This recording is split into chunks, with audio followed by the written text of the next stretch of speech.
When I was a kid, I was obsessed with the Bermuda Triangle. While other children spent their days playing pretend or watching cartoons, I was nose-deep in stories of mysterious disappearances and phantom ships. The idea of this forbidden zone, where planes vanished into thin air and ships were swallowed by the sea, thrilled me to my core. It was a black hole of wonder, a place the rational world couldn't explain. And for some reason I knew, deep down in my bones, that one day I would swim in its waters. It took years, a lot of planning, and several dismissed warnings from family and friends, but I finally got the chance. There was a group of explorers heading out that summer, on a chartered vessel that would trace the very heart of the triangle. I sold them my dream, how I'd yearned for this moment my whole life, and reluctantly they agreed to let me tag along. The boat was sturdy, a rugged old thing named Elysium.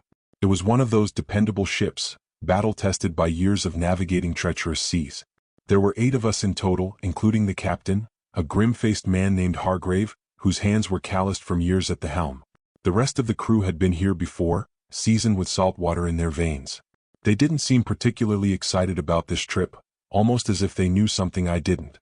But I didn't care. Nothing could shake the anticipation bubbling within me. The journey started smoothly, almost unnervingly so. The sea was unnaturally calm, like a giant sheet of glass reflecting the sky. The captain commented that he'd never seen the triangle so tranquil, but he didn't sound comforted. The calm before the storm, he muttered to no one in particular, his eyes scanning the horizon. As we sailed deeper into the triangle, halfway through the route, I found myself standing on deck, staring out at the endless blue.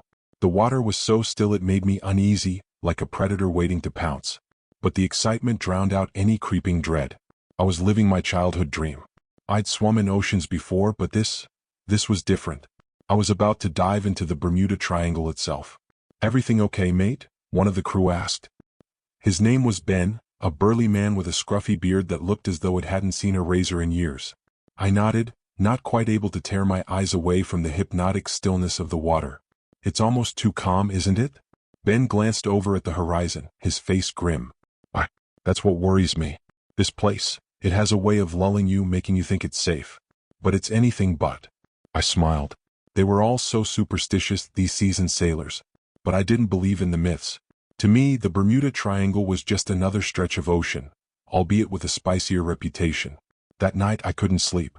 The air was thick, oppressive, as if the atmosphere itself was pressing down on me. I lay in my bunk, staring at the ceiling of the small cabin, feeling a strange thrumming in the pit of my stomach. At first I thought it was excitement. But as the hours ticked by, the sensation grew heavier, like something crawling beneath my skin, wriggling its way into my consciousness. I finally gave up on sleep around 3 a.m. and made my way up to the deck. The night was pitch black, not a star in sight, the moon hidden behind thick, motionless clouds. The sea was still, eerily still. I had never seen the ocean like this before, as if it had been frozen in time. No waves. No wind. Just an endless, suffocating silence. Captain Hargrave was at the helm, his silhouette barely visible against the inky backdrop. He didn't acknowledge my presence as I approached, his eyes fixed on the dark horizon. His hands gripped the wheel like it was the only thing anchoring him to reality. "Is everything okay, Captain?" I asked, my voice sounding too loud in the unnatural quiet. He didn't respond at first, his focus unbroken. Then, without looking at me, he muttered, "Something's wrong." My heart skipped a beat. "What do you mean?" He glanced at me, his eyes hollow as if they were staring right through me. "The ocean's gone dead. It's unnatural." A shiver crawled down my spine, though the night wasn't cold. I wanted to argue, to tell him it was just a calm patch, but the words caught in my throat. I felt it too, the wrongness in the air, the sensation that we weren't alone, even though the sea stretched out in all directions, barren and empty. I leaned over the railing, peering into the abyss below. The water was ink black, an infinite depth that made my stomach churn. And then, something caught my eye. At first, I thought it was a trick of the light, a reflection, or perhaps the glint of a distant star. But as I squinted, I saw it, far beneath the surface, a faint glow pulsing slowly like the beat of a heart. It was deep, impossibly deep, but the light was undeniable. It flickered like a beacon, drawing me and mesmerizing me. "Do you see that?" I whispered, more to myself than anyone. Hargrave stiffened beside me, his gaze snapping toward the water. His face paled as his eyes followed mine. "I see it," he breathed, his voice barely audible. Then, after a moment of silence, he added, "Get away from the railing." The intensity in his voice startled me. I stepped back, heart pounding, confusion swirling in my mind. "Go to your cabin. Now," he ordered, his voice harsher now, almost trembling. "But now." I didn't argue. There was something in his eyes, something I hadn't seen before. Fear. Real bone-deep fear. As I turned to leave, I glanced back at the water, my curiosity burning despite the captain's warning. The glow was still there, pulsing, steady, calling to me. And for just a moment I felt it, a tug deep in my chest, pulling me toward the edge. I tore my eyes away and hurried back to my cabin. But as I lay down, heart hammering in my chest, I couldn't shake the feeling that something out there was watching. The next morning, the eerie calm of the night seemed to have dissolved, but something else had taken its place. The crew was on edge, their usual banter absent as we continued to sail deeper into the Bermuda Triangle. The sky, once a soft expanse of blue, was now a dull gray, as if the heavens had lost their vibrancy overnight. Clouds began to gather in clusters, heavy and ominous, but no storm came. There was no wind, no rain, just a creeping stillness that gnawed at the edges of my sanity. Captain Hargrave had barely spoken since our encounter the night before. He stood at the helm, his eyes bloodshot and sunken, scanning the horizon as if expecting something to leap out of the shadows. I didn't dare ask him about the strange glow in the water. I wasn't sure if I had even seen it at all, or if it was just the product of a restless mind in the dead of night. But whatever it was, it left a stain on my thoughts, an unease I couldn't shake. Around noon, the sea began to change. I was standing near the bow, watching the endless expanse of water when I noticed it, just a slight discoloration at first, as if the depths were suddenly swirling with dark ink. The ocean, which had been a clear, placid blue, now seemed to be shifting, clouding over with a deep, murky blackness. I leaned over the edge, trying to get a better look, when a voice called out from behind me. "Hey, you see that?" Ben, the burly crew member, was pointing toward the horizon. I followed his gaze and saw it. The sky was thickening, a dense fog creeping across the water like a living thing. It moved unnaturally fast, devouring the distance between us and the horizon until it felt like we were sailing straight into a wall of mist. "Hargrave!" Ben shouted, running toward the captain. "You need to see this." The captain was already at the wheel, his knuckles white as he gripped it tightly. He stared into the fog with the same haunted look from the night before. "I see it," he said, his voice low and tight. "Everyone get below deck." There was a tension in the air now, the kind that rippled through the crew like static electricity. Some of them hurried below without a word, but I hesitated, my feet rooted to the deck as I watched the fog roll in. It was thick, thicker than any fog I'd ever seen, a blanket of darkness that blotted out everything around us. Within minutes, it had swallowed the entire horizon, leaving us floating in a void. No land, no sky, no sun. Just the oppressive weight of the fog pressing in from all sides. Ben was pacing the deck, muttering curses under his breath. "We can't see a damn thing," he growled, glancing at the captain. "Which direction are we even heading?" Hargrave didn't answer. He kept his eyes fixed ahead, his lips pressed into a thin line. "Keep steady," was all he said, but there was no certainty in his voice. Minutes stretched into hours. The fog grew thicker, if that was even possible, until it felt like we were adrift in the middle of some endless, dreamless sleep. The sea had lost its color entirely, turning a dull, lifeless gray beneath the shroud of mist. And yet, the water beneath us was disturbingly still, no waves, no currents. It was as if the ocean itself had ceased to exist, leaving us floating on a black mirror. Then came the sound.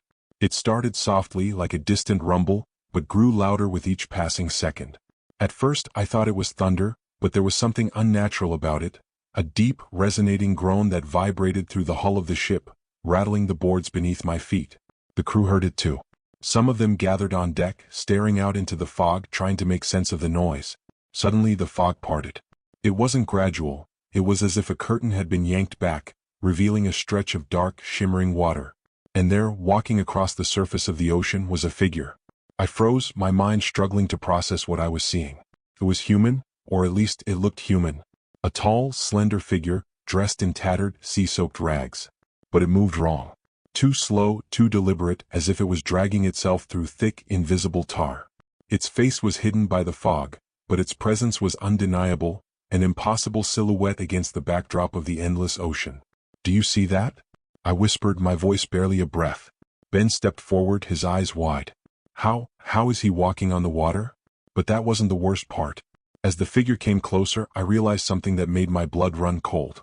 The water beneath it wasn't just calm, it was shallow. waist deep. But we were miles from any land. The ocean here was supposed to be over 1,000 feet deep, and yet this figure moved as if it were wading through a shallow pond. No, this can't be real, one of the crew members muttered, stepping back, his face pale. The figure came closer, its movements slow and deliberate, its head turning as if scanning the ship. There was no sound, no splash of water as it moved. Just the heavy groan of the ocean beneath us, as if the sea itself was holding its breath. Captain Hargraves snapped out of his trance and barked orders. Everyone below deck. Now. Panic rippled through the crew. Some stumbled toward the hatch, their footsteps loud against the wooden planks. But I couldn't move. My eyes were locked on the figure. There was something magnetic about it, something that tugged at the back of my mind, pulling me closer to the edge of the boat. And then, it stopped. The figure froze just a few feet from the side of the ship, its head tilted slightly as if listening. For a moment, everything was still, the fog, the sea, the air itself. Even the sound of the groaning ocean seemed to pause. Then, without warning, a massive hand erupted from the water beside the ship. It was enormous, covered in glistening, black scales that reflected the little light that pierced through the fog. The hand was larger than anything I had ever seen, its fingers long and gnarled, tipped with razor-sharp claws. It moved with terrifying speed, slamming into the side of the ship with a force that sent me sprawling to the deck. Screams filled the air as the boat lurched violently to one side, the timbers creaking and groaning under the pressure. The hand didn't just grip the boat, it began to pull, dragging the entire vessel toward the depths. "We're going under," someone yelled. I scrambled to my feet, my heart racing as the ship tilted further, water rushing over the sides. The fog had thickened again, swallowing up the sky and the sea, leaving nothing but darkness. And in that darkness, the hand continued its relentless grip, pulling us down into the abyss. The last thing I saw before the boat was swallowed by the sea was the figure, still standing, waist-deep in water that should have been miles deep. It didn't move. It didn't flinch. It simply watched as we disappeared beneath the waves, a silent sentinel of the deep. And then, everything went black. The boat was gone, swallowed by the sea. And we were left with nothing but the cold, suffocating darkness of the Bermuda Triangle. The world had vanished. All that remained was the endless silence and the feeling that something was waiting for us in the deep.